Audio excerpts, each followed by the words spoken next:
Hello student, आज हम mechanical operation and solid handling का जो नेक्स्ट टॉपिक है energy and power consumption in size reduction, यानी साइज रिडक्शन में आपका कितना एनर्जी कंजप्शन, कितना आपका पावर कंजप्शन आपका क्या साइज रिडक्शन में होता है। ठीक है,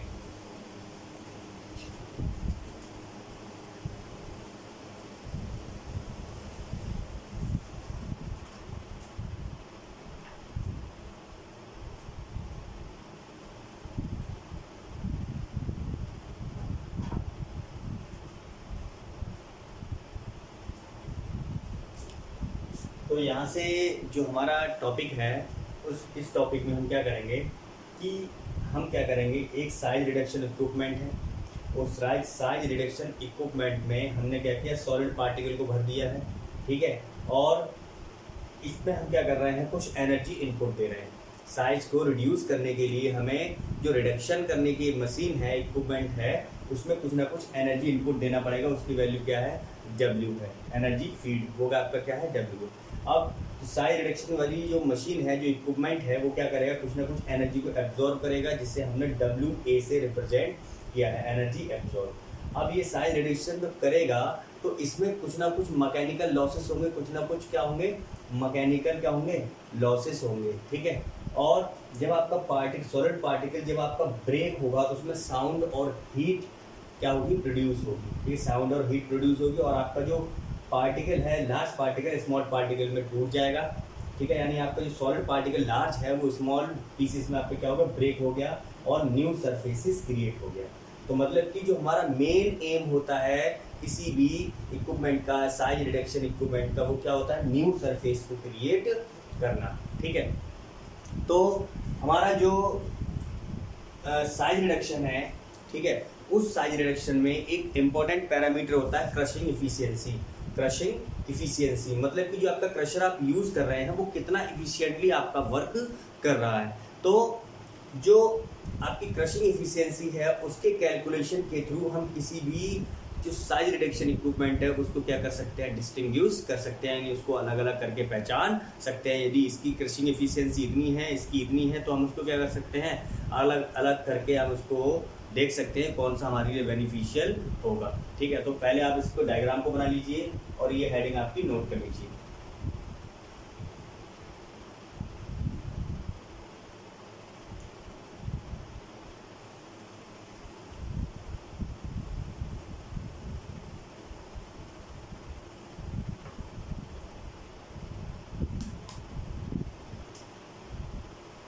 तो आपका जो साइज रिडक्शन है, साइज रिडक्शन में क्या है,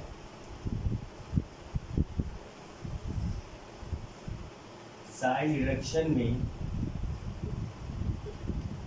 जो क्रशिंग इफिशियंसी है, क्रशिंग इफिशियंसी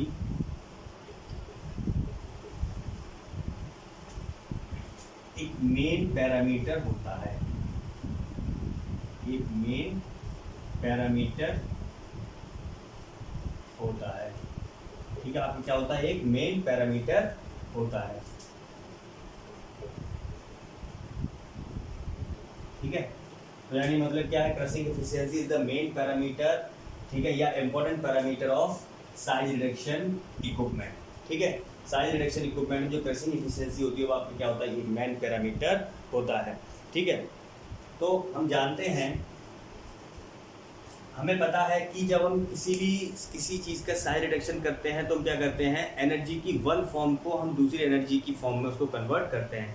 मतलब कि जो यदि हम किसी पार्टिकल का साइज रिड्यूस कर रहे हैं तो उसकी काइनेटिक एनर्जी को हम क्या करेंगे, उसकी पोटेंशियल एनर्जी में कन्वर्ट करेंगे। मतलब कि क्या हुआ, एनर्जी को एक फॉर्म से दूसरी फॉर्म में कन्वर्ट करते हैं साइज रिडक्शन में।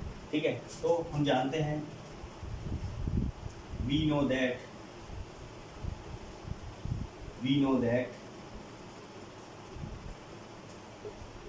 in size reduction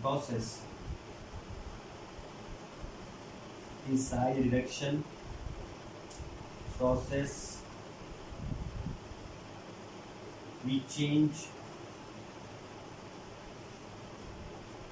energy from one form, that is kinetic energy, to another form, that is क्या है आपका पोटेंशियल एनर्जी, चेंज इन क्या है process be change energy from one form to another form. ठीक है, तो हमने क्या किया साइज रिडक्शन में, हमने क्या किया एनर्जी के एक रूप को, जिसमें जो क्या है आपका काइनेटिक एनर्जी है, उसको हमने क्या किया पोटेंशियल एनर्जी में कन्वर्ट कर दिया। यानी कि हम क्या करते हैं साइज रिडक्शन में जो एनर्जी है उसका एक्सचेंज करते हैं one form to another form. ठीक है,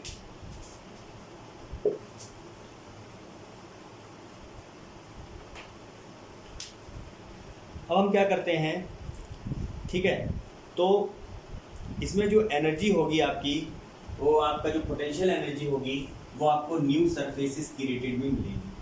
पोटेंशियल एनर्जी किस फॉर्म में मिलेगी, जो न्यू सरफेस आपकी क्या हो रहा है क्रिएट हो रहा है, न्यू सरफेसेस क्रिएटेड। ठीक है, जितने भी नए सॉलिड पार्टिकल छोटे छोटे बन रहे हैं, ठीक है, उसमें क्या है आपको पोटेंशियल एनर्जी की फॉर्म में आपको वो चीज़ मिल जाएगी। ठीक है, अब दूसरे क्या है इसमें, तो जो हमारी जो क्रशिंग इफिशियंसी को अगर हम डिफाइन कर सकते हैं, तो जो क्रशिंग इफिशियंसी है उसको हम डिफाइन करेंगे तो क्या होगा, उसको हम डिफाइन करने के लिए हम क्या करेंगे कि कितने आपके सरफेस एनर्जी क्रिएट हुई है और कितनी आपकी एनर्जी आप उसने एब्जॉर्व की है। मतलब कि किसी भी साइज रिडक्शन इक्विपमेंट को हम क्या करेंगे, उस क्रशिंग इफिशियंसी को हम क्या करें, कितना आपकी जो सरफेस क्रिएट हुए हैं, यदि न्यू सरफेस क्रिएटेड को यदि हम जितनी एनर्जी एब्जॉर्व आपका इक्विपमेंट कर रहा है उससे हम डिवाइड कर देते हैं, तो आपके पास जो इक्विपमेंट है उसकी क्रशिंग इफिशियंसी आ जाती है। तो इसलिए हम क्या करते हैं, इसीलिए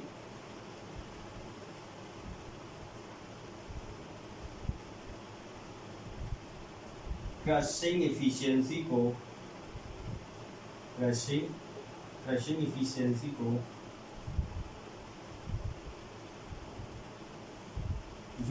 को इस प्रकार डिफाइन कर सकते हैं, इस प्रकार डिफाइन कर सकते हैं। ठीक है, so we can define crushing efficiency like this. तो आपकी क्रशिंग इफिशियंसी क्या होगी, क्रशिंग इफिशियंसी को हम बीटा सी से रिप्रेजेंट करते हैं, वो क्या होगी new surfaces created, new surface created upon energy absorb. कितनी आपकी एनर्जी क्या करिए है एब्जॉर्ब हुई। ठीक है, यदि हम क्या करें एनर्जी एब्जॉर्ब को उससे डिवाइड कर देते हैं, कितनी आपकी एनर्जी एब्जॉर्ब हुई है, कितनी उसने क्रिएट की है, तो आपके पास क्रशिंग इफिशियंसी आ जाती है। ठीक है, तो क्रशिंग इफिशियंसी को हम इस प्रकार डिफाइन कर सकते हैं, कितने आपके न्यू सरफेसेस क्रिएट हुए हैं, कितनी उसने इक्विपमेंट ने आपकी एनर्जी को एब्जॉर्ब किया है, तो आपके पास क्या आ जाएगा क्रशिंग इफिशियंसी आ जाएगा यहाँ पर। ठीक है,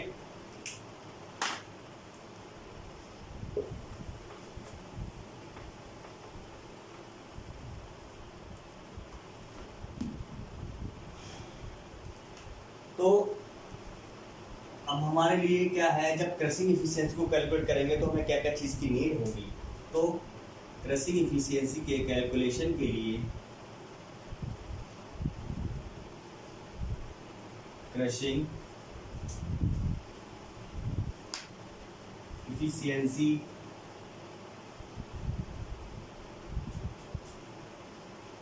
की कैलकुलेशन के लिए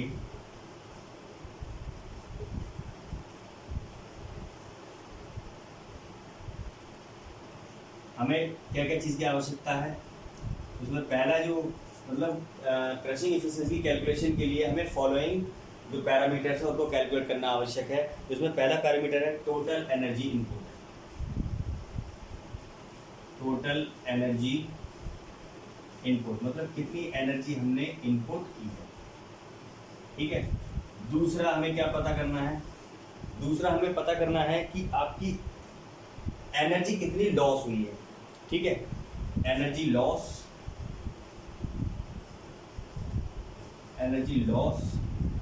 ड्यूरिंग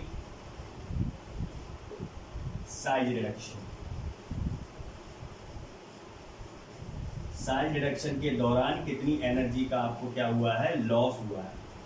नंबर 2 पे हमें ये कैलकुलेट करना है। तीसरा पॉइंट हमें क्या कैलकुलेट करना है, पॉइंट नंबर सी। हमें पॉइंट नंबर सी में कैलकुलेट करना है कि आपके कितने total number of new surfaces created, total number of new surfaces created, यानी कितने नए सरफेस आपने, आपका जो इक्विपमेंट है वो कितने नए सरफेसों को बना पा रहा है, ठीक है।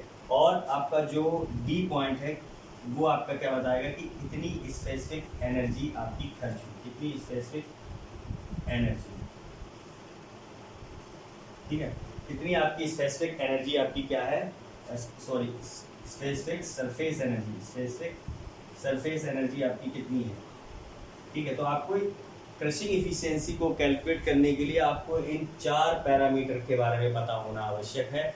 यदि आपने इन 4 पैरामीटर का पता कर लिया तो आप क्रशिंग इफिशियंसी को डिफाइन कर सकते हैं। कितनी आपकी एनर्जी इनपुट की आपने, कितनी आपकी लॉस हुई ड्यूरिंग साइज रिडक्शन, कितना आपके नए सरफेस क्रिएट हुए हैं, कितने आपके स्पेसिफिक सरफेस एनर्जी आपके पास है, ठीक है। तो ये सब चीज़ें हमें कैलकुलेट करना होती है क्रशिंग इफिशियंसी के लिए, ठीक है।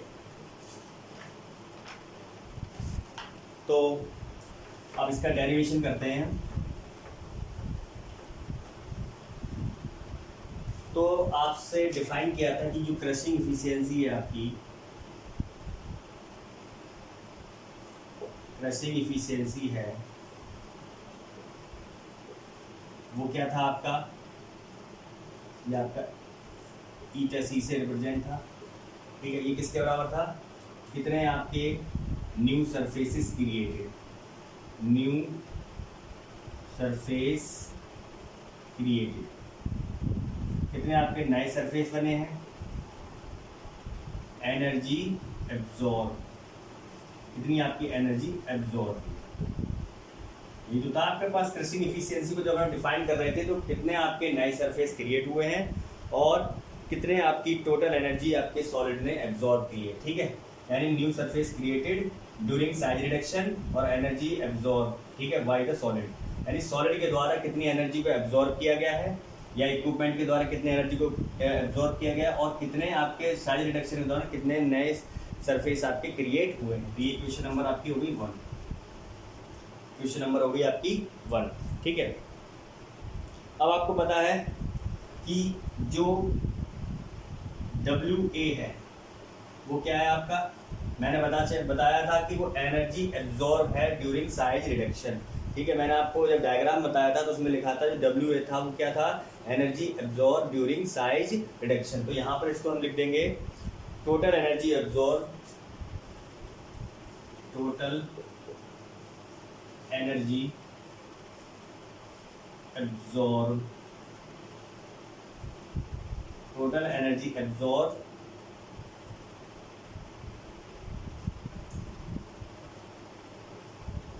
बाई ए यूनिट मास,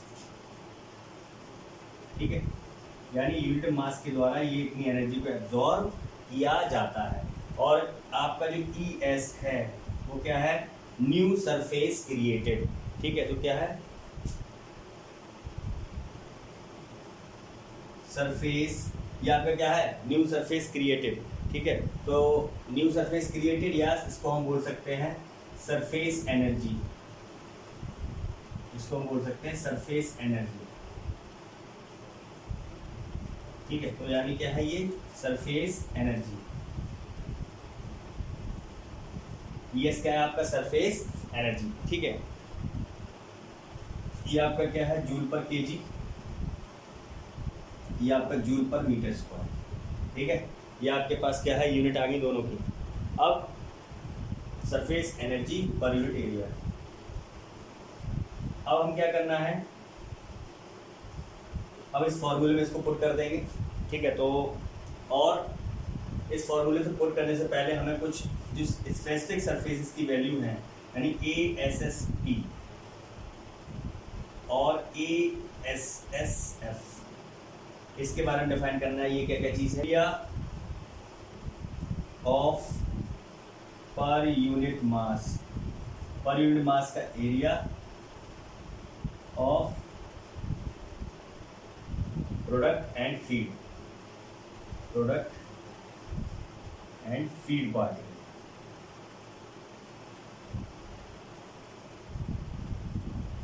ठीक है, यानी ASSP क्या है, specific surface area of product, ये क्या है, specific surface area of feed particle. ठीक है, और यहाँ पर ES क्या था, सरफेस एनर्जी। तो ये हमारे पास चीजें, कुछ टर्म है, इनको हमें याद रखना है। ठीक,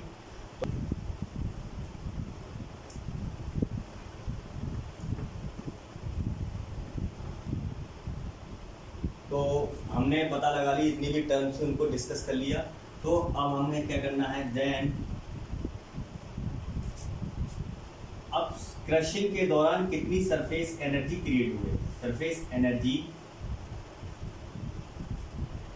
क्रिएटेड बाय क्रशिंग।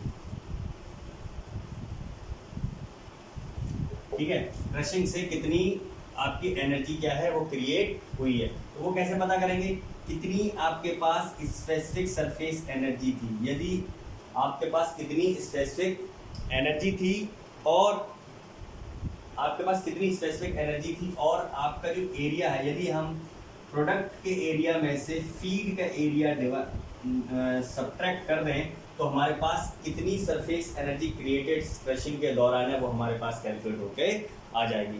यानी कितनी हमारे पास जो एनर्जी क्रिएटेड है, सरफेस एनर्जी क्रिएट होगी क्रशिंग के दौरान, तो कितने आपके पास न्यू सरफेस क्रिएटेड है या फिर कितनी आपके पास सरफेस एनर्जी है और कितना एरिया है आपके पास। तो अगर हम प्रोडक्ट पार्टिकल के एरिया में से फीड पार्टिकल के एरिया निकाल दें तो हमारे पास surface energy created by crushing आ जाएगा। ठीक है, इसको इक्वेशन नंबर 2 ले लीजिएगा।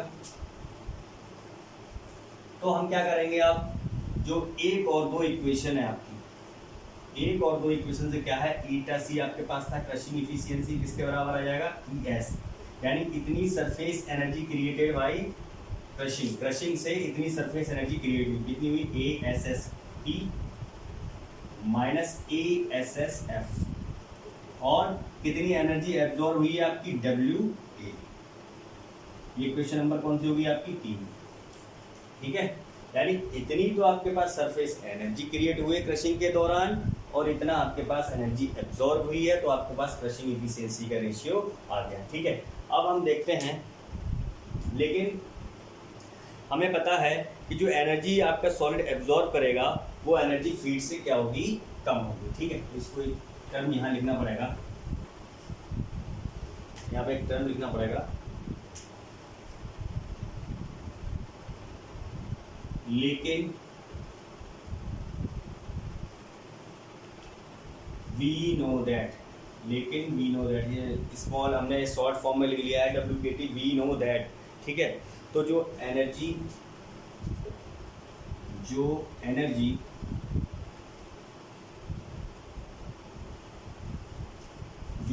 सॉलिड पार्टिकल के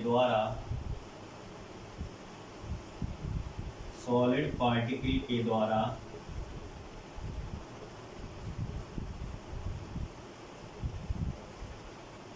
एब्जॉर्ब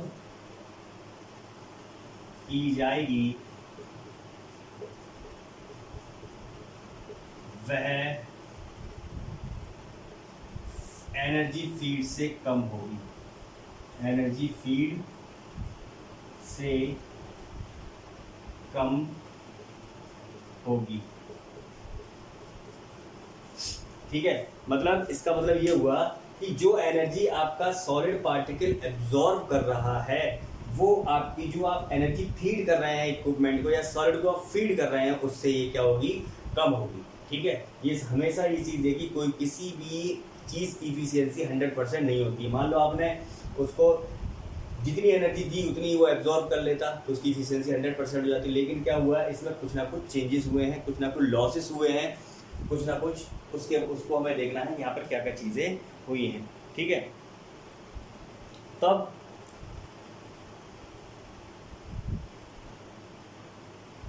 तो ये एनर्जी कहाँ जाएगी, जो एनर्जी आपकी कम है वो कहाँ जाएगी, तो वो क्या करेगी, वो फ्रिक्शन को ओवरकम करने के लिए उसमें ये एनर्जी यूज हो जाएगी, यानी कि फ्रिक्शनल लॉसेस को ओवरकम करने के लिए।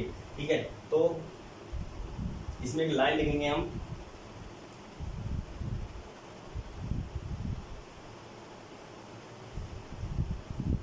फ्रिक्शन बेयरिंग जिसे बोलते हैं, और अदर पार्ट्स में कुछ एनर्जी का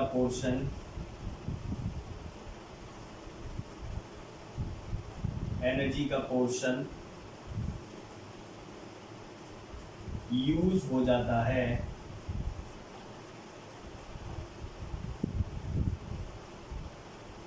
जो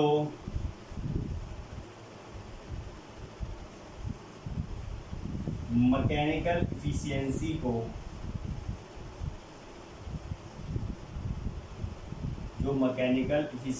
को प्रोड्यूस करता है। यानी कि इनका जो एनर्जी आपकी यूज हो रही है उसको किस प्रकार हम डिफाइन कर पाएंगे, उसको हम कर पाएंगे मैकेनिकल इफिशिएंसी द्वारा। ठीक है, यानी जो आपकी कुछ एनर्जी का पोर्शन फ्रिक्शन और बियरिंग्स में या अदर जो मूविंग पार्ट है उनमें यूज हो रहा है, उस चीज़ को हम कैसे देखेंगे, उस चीज़ को हमें देखने के लिए टर्म इंट्रोड्यूस हुई मैकेनिकल इफिशिएंसी। तो मैकेनिकल इफिशिएंसी द्वारा हम देखेंगे कितना आपका जो इक्विपमेंट है वो फ्रिक्शन बियरिंग अदर लॉसेस आपका कर रहा है या अदर एनर्जी की ज़्यादा खर्च हो रहा है। तो आपका जो मैकेनिकल इफिशिएंसी है वो आपका क्या आएगा, कितनी मैकेनिकल इफिशिएंसी को हम ईटा एम से रिप्रेजेंट करते हैं, कितनी आपकी एनर्जी एब्जॉर्ब की है और कितनी आपने फीड की। ठीक है, यानी कि आपकी जो एनर्जी कितनी एब्जॉर्ब हो रही है और कितनी आपने फीड की है। ठीक है, कितनी आपकी एनर्जी एब्जॉर्ब हो रही है और आपने कितनी फीड की है, उन दोनों के रेशियो से हमें क्या मिलेगा, मैकेनिकल इफिशिएंसी मिल जाएगी। Question number 4। तो आपके पास जो मैकेनिकल इफिशिएंसी है वो इस प्रकार आ गई। ठीक है, अब क्या देखेंगे, तो इक्वेशन हम 4 से और मॉडिफाई कर सकते हैं। तो यहाँ से जो एनर्जी फीड है वो आपके पास क्या आ जाएगी, energy absorb upon mechanical efficiency. ठीक है, यानी हमने क्या किया, इक्वेशन 4 को और मॉडिफाइड कर लिया कि आपके पास ये चीज़ आ गई। ठीक है, अब हमारे पास ये दो डेटा आ गए। ठीक है, अब इक्वेशन 3 और 5 से हम देखते हैं, इक्वेशन 3 और 5 का यूज करते हैं।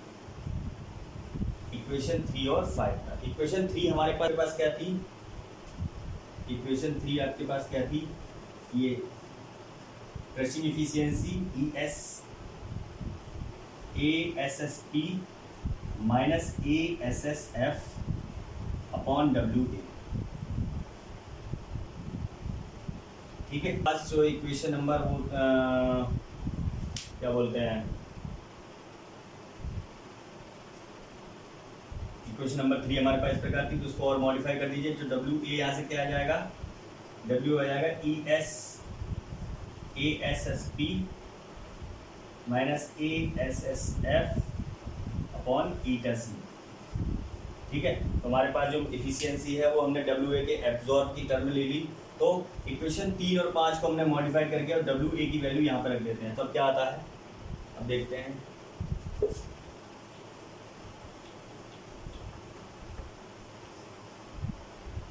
तो यहाँ से हमारे पास जो W आ जाएगा इक्वेशन नंबर 3 का यूज़ करके, तो W आ जाएगा हमारे पास ASSP माइनस ASSF अपॉन ईटा C ईटा M। ठीक है, ये दोनों इक्वेशन को जब रखते हैं तो हमारे पास ये वाली वैल्यू आ जाती है। ठीक है, ये इक्वेशन नंबर आपकी होगी 6। इक्वेशन नंबर कौन सी होगी आपके पास, 6। अब जो फीड है, फ्लो रेट है सॉलिड का, वो उसे हम m डॉट से रिप्रेजेंट करें। ठीक है, तो m डॉट से जब उसको रिप्रेजेंट करते हैं तो हमारे लिए एक फॉर्मूला मिलता है कि जो पावर होती है आपकी, ठीक है, वो आपकी पावर किसके बराबर होती है। यदि आपका जो लिखिएगा, इसमें लिख लीजिएगा, इफ m डॉट क्या है आपका, flow rate of solid. Flow rate and किस रेट से आपका सॉलिड फ्लो कर रहा है, flow rate of solid, solid का फ्लो रेट। तो यदि हमें पावर चाहिए होती है तो ठीक है, कैसे निकालते हैं पावर को? पावर क्या होती है, कितना आपका एनर्जी इनपुट है, कितना आपका फ्लो रेट है, उन दोनों के मल्टीप्लिकेशन से हमें क्या मिल जाती है, पावर मिल जाती है। किसी भी इक्विपमेंट की पावर को हम इस प्रकार डिफाइन कर सकते हैं, ठीक है, कि कितनी आपकी एनर्जी का टोटल इनपुट हो रहा है उसमें और कितना आपका फ्लो रेट है, उन दोनों के मल्टीप्लिकेशन से हमें क्या मिल जाएगी, पावर मिल जाती है। ठीक, तो ये इक्वेशन नंबर 7 हो गई। अब इक्वेशन 7 और 6 का यूज करेंगे, from equation 6 and 7, from equation 6 and 7। अब 6 एंड 7 इक्वेशन का यूज करेंगे तो क्या होता है, तो इक्वेशन नंबर 6 एंड 7 का यूज कर रहे हैं हम, ठीक है। तो यहाँ से पावर था हमारे पास W इंटू एम डॉट, ठीक, और यहाँ से W हमारे पास क्या निकला था, ASSP माइनस ASSF अपॉन ईटा M ईटा C इंटू एम डॉट। कोई दिक्कत यहाँ तक? ये हमारे पास ये टर्म आ गई, हमने सब वैल्यू क्या पुट कर दिया और हमारे पास ये आ गई, ठीक। अब इक्वेशन नंबर 8 हो गया, कौन सी हुई, इक्वेशन नंबर 8। अब इस इक्वेशन में हम क्या क्या चेंजेस कर सकते हैं, हमें वो देखना है, ठीक है, क्योंकि आपको पता है कि मैंने अभी पिछले लेक्चर में बताया था जो ASS है यानी specific surface area, specific surface area है वो आपका किसके बराबर था, 6/5 रो पी इंटू डी पी, इसके बराबर था, ठीक है। मैंने इस पिछले लेक्चर्स में आपको स्पेसिफिक सरफेस एरिया निकालना इस तरीके से बताया था कि आपका ये स्पेसिफिक सरफेस एरिया है वो 6/5 रो पी एंड डी पी के बराबर होता है, ठीक है। अब हम क्या करते हैं, इसको for feed and product quality के लिए देख लेते हैं, फॉर फीड एंड प्रोडक्ट,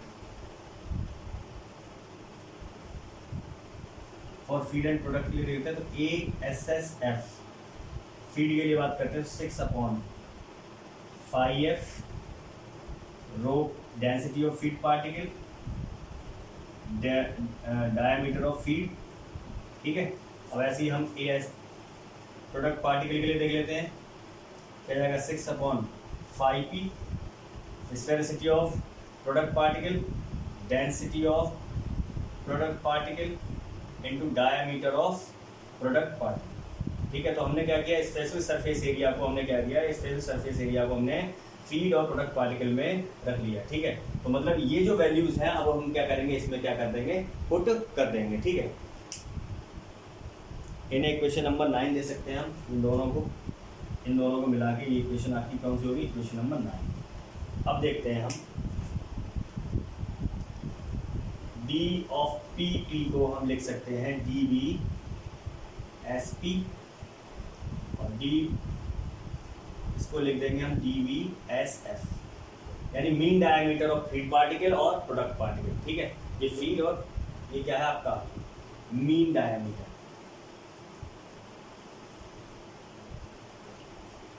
ठीक। हम इससे क्या करते हैं, यहाँ पे रिप्लेस कर देंगे, ठीक। अब देखते हैं,